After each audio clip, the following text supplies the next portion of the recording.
राजधानी दिल्ली की सड़कों पर अब इलेक्ट्रिक बसें दौड़ेंगी, जिसकी शुरुआत दिल्ली की सीएम रेखा गुप्ता ने नरेला विधानसभा से की, जिसमें डीटीसी की 105 देवी बसों को आज हरी झंडी दिखाई गई।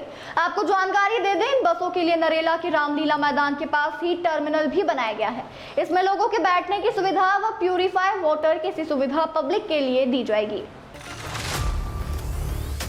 साथ ही आपको जानकारी दे दें, 105 इलेक्ट्रिक बसों से प्रदूषण भी कम होगा। इसका राजधानी दिल्ली के प्रदूषण पर भी रोक लग पाएगी। वह देवी बसें हाईटेक तरीके से बनाई गई है, क्योंकि इन बसों के अंदर 4 से 5 सीसीटीवी कैमरे लगाए गए हैं, जिनके लिए एक मॉनिटर भी ड्राइवर की सीट के सामने ही लगाया गया है। क्योंकि बसों में छेड़खानी व चोरी चकारी भी लगातार बढ़ रही है, जिसको देखते हुए कई सुविधाएं बस के अंदर दी गई है, जिसके चलते कैमरे की मदद से दिल्ली पुलिस की भी खास मदद हो पाएगी। क्योंकि राजधानी दिल्ली में जब तर्सी करने वाले लगातार बसों में वारदात को अंजाम देते हैं। बता दें, इस प्रोग्राम में नरेला विधानसभा क्षेत्र के विधायक राजकरण खत्री मौजूद नहीं थे, साथ ही और ना ही नेम प्लेट पर उनका नाम दिया गया।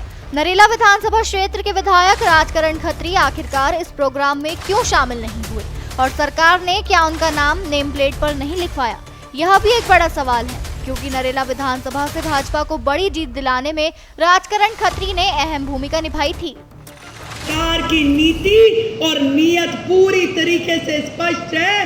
हर एक का भला हो, हर एक का जीवन में सुधार हो, सारी व्यवस्थाओं में पारदर्शिता हो, यही हमारा कर्तव्य है। और इसके पालन करने के लिए सरकार 24/7 24 घंटे लगी हुई है। अब जो है दिल्ली की बस चल पड़ी है। ना इसे कोई गड्ढा रोक पाएगा, ना कोई इसे स्पीड ब्रेकर रोक पाएगा।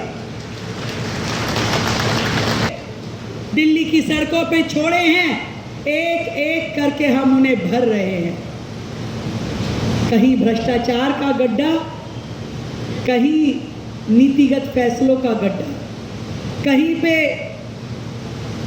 लाल फीताशाही का गड्ढा, और तो कहीं सिस्टम में कमियों का गड्ढा। एक एक चीज को पूरी तरीके से जनता को समर्पित करने के लिए सरकार ना केवल काम कर रही है, बल्कि जनता के बीच में जाके उनसे विचार भी कर रही है।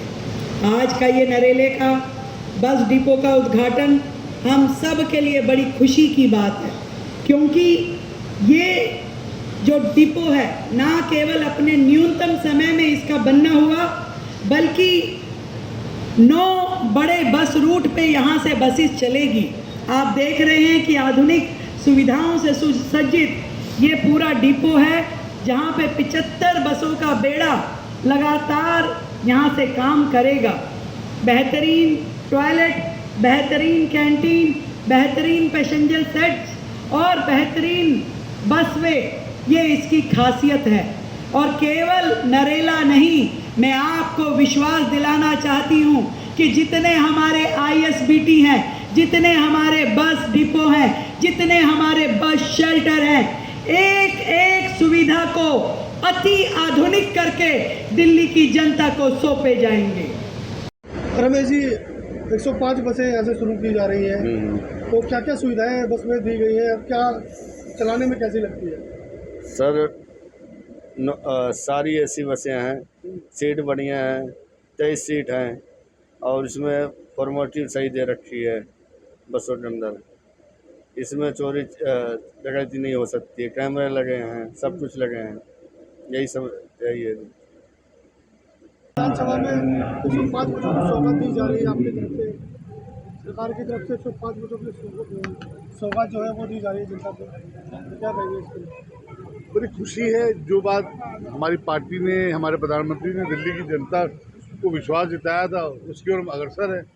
और इलेक्ट्रिक बसें आने से पॉल्यूशन की भी कमी होगी, और सुविधाएं जो अच्छी लास्ट माइलस्टोन तक देने की हमने जो प्रॉमिस दिल्ली की जनता को किया था, उसकी और अग्रसर है। जैसे 90 दिन में तैयार कर दिया गया, और आगे जो जनता को सुविधाएं मिलेंगी जनता को सुविधाएं के लिए तो सब किया गया है। जनता को सुविधा लास्ट माइलस्टोन जहाँ तक बसें नहीं पहुँची है, वहाँ तक भी बसें पहुँची है।